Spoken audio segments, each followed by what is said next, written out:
Their banks are now handling all the currency exchanges from the region and around the world.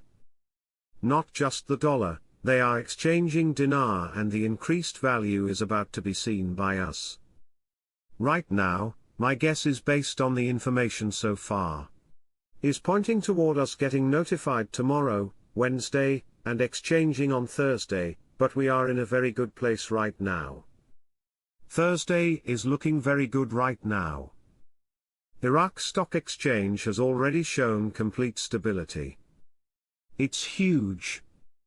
It's up 131% in 1 month. All those neighbor stock exchanges are starting to get a rise because they might be exposed to where? Iraq. For what? Investment. Iran is taking a hands-off approach with Iraq, saying, look, they respect any decision made by al-Sudani. I think that has a large part to do with the fact that Trump has taken an interest in al-Sudani and Iran is on Trump's piss list. Congratulations to al-Sudani who avoided conflicts. He avoided them like he should.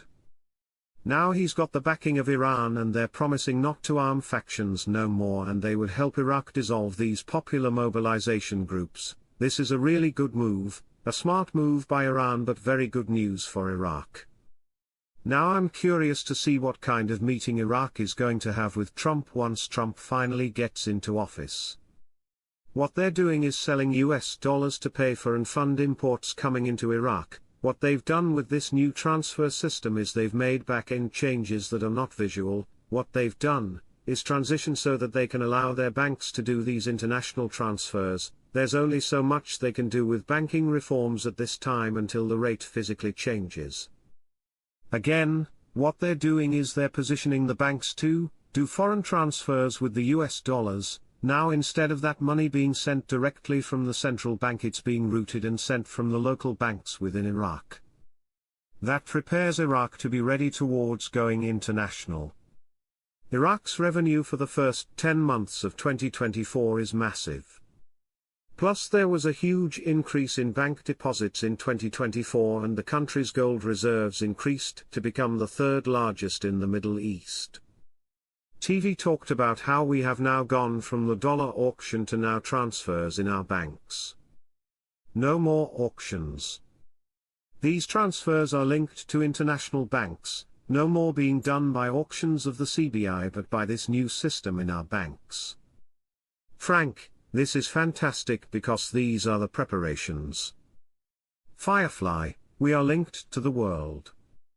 On the eve of Tehran visit, al-Sudani packs a number of files in his bag, including a new strategy change is coming.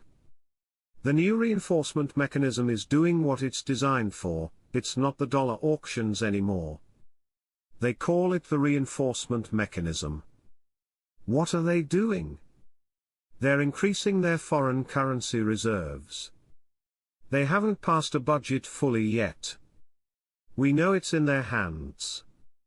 We know they're discussing it. I think they're really just waiting to find out what's going to happen to the oil market, with Trump coming into office, and which players, Iran, China, Russia, etc., move where and how that's going to affect Iraq. For them to approve the oil and gas law is absolutely waiting for the rate to change. Two very critical articles now saying they've magically reached an agreement on the oil and gas law within the month of January. Again, the oil and gas law has been pending and outstanding since 2005. I know what today is. I know that yesterday the Parliament was supposed to finish the articles in the budget. I know that on the 7th, Sudani wanted everything done, if not what he was going to do, an operational budget. Oil and gas law is the salvation of the outstanding files between Baghdad and Erbil. This discussion is really gearing up again. Along with smaller notes discussions and HCL discussions. They want us to know the oil and gas law will solve all outstanding problems. Prime Minister Mohammed Shia al-Sudani inaugurated, on Thursday, the Unified Emergency Number 911, which includes all emergency numbers in Iraq, stressing that this project enhances rapid response to emergencies. The media office of al-Sudani said in a statement received by Shafaq news agency, Prime Minister Mohammed Shia al-Sudani inaugurated the Unified Emergency Number Project, 911, in the Central Response and Control Directorate affiliated with the Ministry of Interior, and directed an appeal to all formations, during which he stressed the importance of this project, which represents one of the goals of the government's vision in developing the security and service infrastructure. Al-Sudani added, according to the statement, that the project enhances the ability to respond quickly to emergencies, and achieves effective communication with the citizen around the clock, 24 hours a day, in reporting emergency and suspicious cases. He explained that the number, 911, is not just a hotline, but rather the backbone of the emergency response system, and it has been adopted to be a unified reference in order to unify the efforts of all the joints and formations of the Ministry of Interior, and the rest of the service and security ministries, in a way that ensures improved performance, increased security and consolidates the citizens' confidence in the security institutions. It is noteworthy that the Directorate of Rapid Response and Central Control /911 was established in the Ministry of Interior, by National Security Council Resolution No. 1, of 2024, with the aim of unifying all 26 emergency numbers into one number, 911, with the aim of ensuring rapid response to accidents and emergencies, such as traffic accidents, fires and crimes, in addition to receiving security information, complaints and inquiries and referring them to the competent authorities, and establishing 51 sub-response stations throughout Iraq, with specialized cadres fluent in several languages used in Iraq.